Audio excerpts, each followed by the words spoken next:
Ce n'est pas un hasard si la plupart des marques de cosmétiques travaillent avec nous. Nous a-t-on appris chez Raphaël Maxauer à Saint-Brieuc, Bretagne, France. Depuis plus de 200 ans, nous fabriquons des pinceaux pour des artistes du monde entier. Notre expérience est reconnue. Malgré 23 millions d'euros de chiffre d'affaires pour la société mère, 145 salariés en Bretagne et près de 400 dans l'usine mauricienne Raphaël Maxauer, le leader français du secteur cultive volontiers l'art de la discrétion. À tel point qu'un site web dédié uniquement à l'activité cosmétique, qui représente plus de 30% de l'ensemble de l'activité, ne verra la lumière que dans quelques semaines. Mais il semblerait que cet art de la discrétion, synonyme d'un savoir-faire unique, en soit la raison. Aperçu d'une saga de famille industrielle avec Pascal Goossens, responsable des ventes de produits cosmétiques. Premium Beauty News.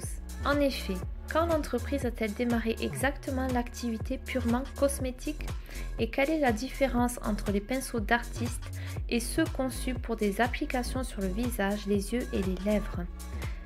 Réponse par Pascal Goossens. Cela fait plus de 50 ans que de grandes marques de cosmétiques nous ont demandé de fabriquer leurs pinceaux de marque.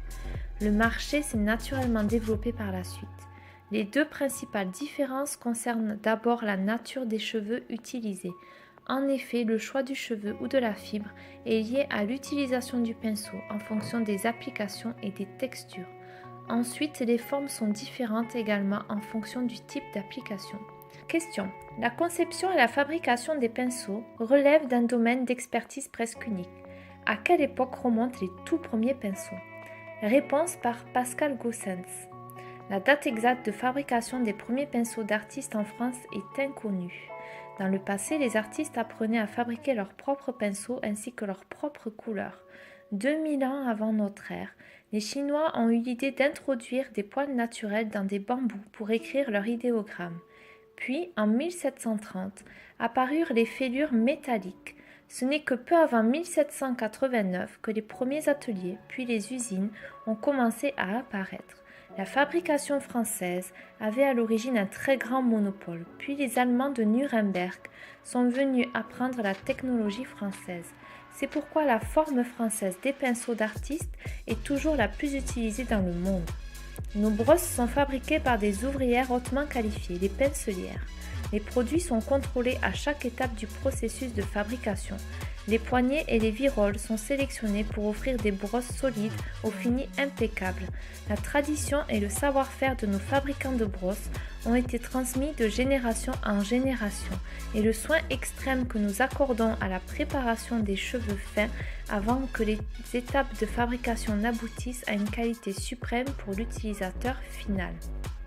Plus de 30 personnes sont nécessaires à la fabrication d'une brosse, ce qui nécessite en moyenne 3 semaines de préparation avant que la brosse soit terminée.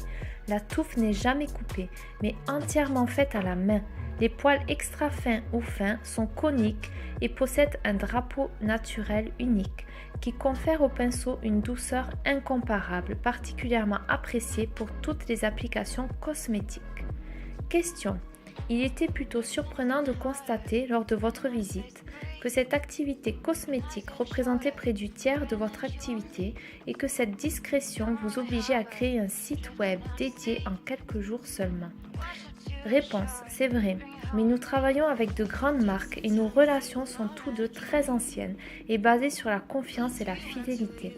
Et c'est également en partenariat très étroit avec eux que nous développons de nombreuses nouveautés sous la forme de produits entièrement personnalisés. Question, le pinceau de maquillage semble avoir pris un véritable souffle de vie. Réponse, absolument. Et les artistes maquilleurs professionnels, très exigeants en termes de qualité, sont ceux qui aident le marché à aller de l'avant avec des produits de qualité. Nous avons développé une véritable spécialité dans les brosses sur mesure. Question. Quels sont les principaux investissements industriels et ou commerciaux envisagés dans les mois à venir? Réponse. Nous souhaitons concentrer nos efforts sur le développement international qui représente aujourd'hui 35% de notre activité cosmétique, en vente directe, à l'exception des ventes réalisées à l'étranger par nos clients. C'est entre autres à ce niveau que notre nouveau site web nous permettra de présenter notre expertise de longue date. Propos recueillis par Jean-Yves Bourgeois, 2012.